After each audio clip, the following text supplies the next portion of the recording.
guys, it's Lindsay from Perfectly Bookish 5, and I have some fairy tale retellings for you. I have 7 fairy tale retellings that I'm going to talk about today. The first one is the Meant to Be series. This series follows or is written by a whole bunch of different authors. The first book is written by Julie Murphy. I believe that's called If the Shoe Fits, and that is about Cinderella. This is by the book by Jasmine Guillory. We have our female character who works for like a publishing company, and they have a client who hasn't turned in their manuscript for a really long time, and they say he is a beastly kind of fellow. So she gets sent to his place to try to convince him to move it along. She was only supposed to be there like a week or two, and she keeps staying longer and longer, and she ends up giving some inspiration to finally be writing again. And she's there at his house. He has a magnificent library, just like Belle gets to see Beast's library and Beauty and the Beast. So there's the similarities there. I think the next book is Ariel, sorry, it's over there. Kiss the Girl by Zoraida Cordova, and then we have Tangled Up in You by Christina Lauren, and then I'm not exactly sure when it comes out, but the next story is going to be based on Mulan. And these Meant to Be novels are pretty tame when it comes to the fairy tale retellings. When I say tame, I'm going to have some lighter fairy tale retellings, and then moving on to the dark fairy tale retellings. Sorry, I should have said that in the first place. Then we have the Lunar Chronicles by Marissa Meyer. Marissa writes a lot of fairy tale retellings. This whole series, this one, Cinder follows Cinderella. We have a girl with a cyborg leg, and then in Scarlet we have like a little Red Riding Hood. The whole series follows a different fairy tale, and then she has written a Rumpelstiltskin retelling, and she has done a Queen of Hearts retelling as well. Character in here who is the cyborg, she gets tangled up in some things with the prince, and there is a evil queen as well, and then there's a intergalactic chaos that is going on. Next we have the Villain series by Serena Valentino. This follows a lot of our beloved Disney characters. This, I don't know, maybe like the 11th book in the series. There's a lot of them. We have, let me try to see if I can remember all of them from the beginning. We have Snow White's Evil Queen. Then there's the Beast, Maleficent. We have Ursula. I think Mother Gothel. Then Cruella, Hook. Madame Tremaine, I believe is her name. We have Hades.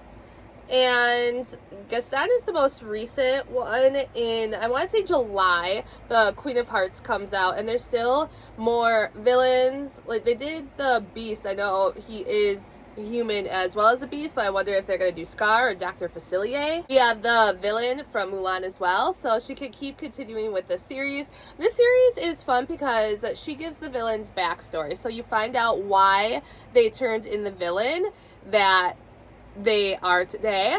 And I never thought I'd feel bad for Hook, but in his story, Peter Pan actually does some mean things to him, which turns him into his villainous self. So I find these books fun and interesting, and they are lighter villain reads. Next book is Cinderella is Dead by Kaylin May Rowan, and this was a 5-star read for me. I really enjoyed it.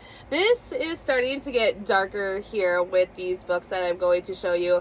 In this book, Cinderella has been long and dead, like Cinderella is dead, and the part of the ball lives on, except instead of being something magnificent for young women to go to, it has become a nightmare. You have 3 years, I believe, to be chosen to be someone's wife, and if you don't, some mysterious things have been happening to these girls.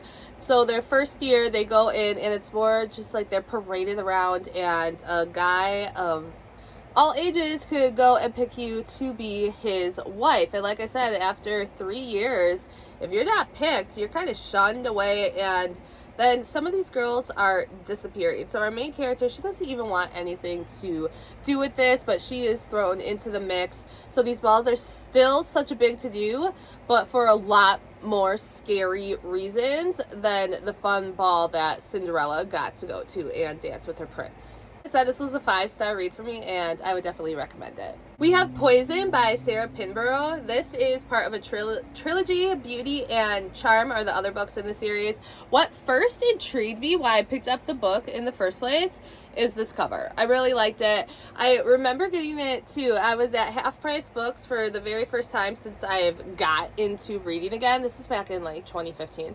And I picked out 3 books. It was Maybe Someday by Colleen Hoover, Crank by Ellen Hopkins, and Poison because of the cover. And I'm so glad I did. This is a dark fairy tale retelling. We still have our evil stepmother and the stepdaughter. This is, Snow White. And the Snow White gets taken away, like happily gets taken away from her evil stepmother, but the prince isn't who she thinks he is. Emily McIntyre has her Never After series, which there is quite a few books in the series, and all of them follow different fairy tales, but these are definitely dark. One of my favorites is a mafia story, and there's a lot of different dealings going on in there, and this is a dark series. It is a good series, and I will give it a go. The last book I'm going to talk about is Shattered Innocence by Sarah Kate. This is part of the Black Rose auction series. When I read it, I didn't know it was part of a series, so I really need to go and pick up the other books. This series is written by different authors. I remember Katie Robert, Nana Malone, Sav R. Miller. I think there's 2 more that I'm missing that are part of this series as well. And this is a really, really dark fairy tale retelling, so please check warning labels if there's anything that you don't want to read about. So in this book, Shattered Innocence is a Cinderella retelling. We have a evil stepmom, her 2 daughters, and then of course our Cinderella, and her dad passed away. Her dad was a bad man, and the stepmother takes out all of his terribleness that was done onto her, onto our Cinderella character.